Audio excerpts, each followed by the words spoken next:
All right, we are at the top of the hour, and any moment now we're going to hear from President Trump as he holds a White House roundtable with business leaders. We are also waiting that ever-critical rate cut decision from the Federal Reserve. It is expected widely by the markets to be a 1/4 percentage point cut. President Trump's, okay, we can confirm now, it is official. It is another 1/4 point cut from the Federal Reserve. And this is as the potential pick for the next Federal Reserve chair by President Trump. Kevin Hassett joined us last hour, and he is touting what he says is a booming economy. I think that if you bring stronger data than he's been using to show people like the rationale for why they could have a bigger rate cut, then you could definitely get to 50 basis points or even more. All right, just getting some of the breaking details here. It was a 9-3 vote.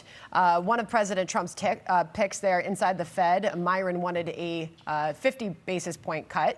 That obviously didn't happen, but the Federal Reserve Chair has indicated there is room for more, so we'll see. Welcome to a new hour of America Reports. I'm Sandra Smith in New York. I'm sure President Trump would have liked 50 basis points as well. I'm John Roberts in Washington.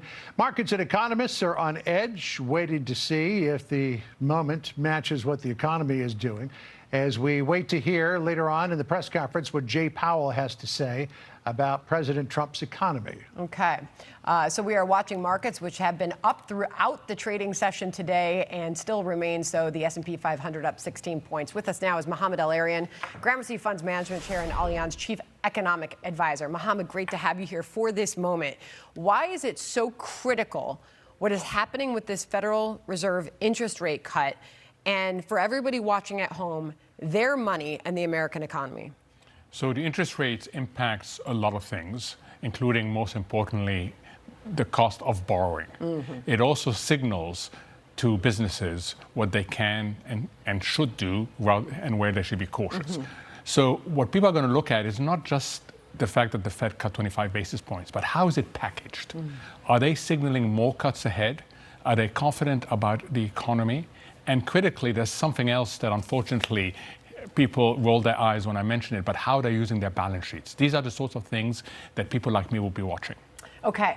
Should they have cut more, in your view?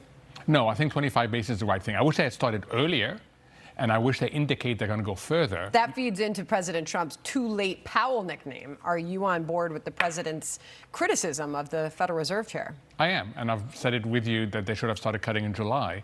But my biggest concern about this Fed is the lack of a vision. They don't tell you where it's going. They don't embrace the productivity gains that are on the horizon, and therefore they cause much more uncertainty than they should. Just looking at some of what's coming out of the Federal Reserve as they made their decision, the Fed notes that the economy has been expanding at a moderate pace. Job gains have slowed, it is noted, and the unemployment rate has edged up, which we very well know. What do you take away from all of that? So they're right to worry about the labor market, and the concern we all have is that the labor market will weaken too much. What you'll also see is they're going to express concern that inflation is above that target of 2%. So that's where they're torn. And without a unifying vision, Sandra, they're going to be iffy, they're going to be hesitant, and I think there's going to be a cost to the economy. Yeah, they're noting inflation has moved up from earlier in the year, remains somewhat elevated. Uncertainty about the outlook remains elevated. Just noting some of the words coming from the Federal Reserve as we do await that news conference half past the hour. I want to play out Kevin Hassett. He is in contention, as we well know, to be the next Federal Reserve Chair. He joined us last hour and said this about the economy. We're making great progress. We made huge progress in the last term. And right now, all of the indicators are that the 3% growth that we gave you last time is a really, really low ball estimate of what we're going to be able to deliver. Because we've got the AI boom making productivity go through the roof. We've got 18 trillion in new factories being built. The economy is booming. Jobs are growing. But people were absolutely harmed. So he says the economy is booming. And President Trump, Mohamed, when asked yesterday, when speaking yesterday, I should say, in Pennsylvania, he's given a grade of A+++, and he's slamming Democrats for labeling this an affordability crisis when he says it was the last administration who caused the inflation. Listen. Our economy is unbelievable. There's never been anything. But the Democrats go out prices are too high. Yeah, they're too high because they caused them to be too high. But now they're coming down. One of the most important ways we're defeating inflation is by unleashing American energy, including oil, gas, and clean, beautiful coal. So I'll finish with this idea of like what people are feeling versus what is happening. They're making the case that there's a lot of wins on the economy. Yet, as I noted to Kevin, consumer confidence under this presidency has taken a hit. It's down about 16%. But yet at the same time, they can tout gas prices down 6%, stocks up 15% at record highs, hourly earnings are going up. Now you've got record holiday travel. The mall traffic is apparently up. So what is the disconnect there? So we are seeing the biggest disconnect that I've ever seen between actual and perceived. What is that? So the economy is doing fine. And as Kevin Hassett rightly said, we're running at 3 to 4% GDP. That's really high. At the same time, consumer sentiment is flashing yellow. People are worried. The reason is price level. They've seen prices go up. Remember, we had the inflation spike in 2021, 2022. We had 9% inflation, Sandra, and that's embedded into the system.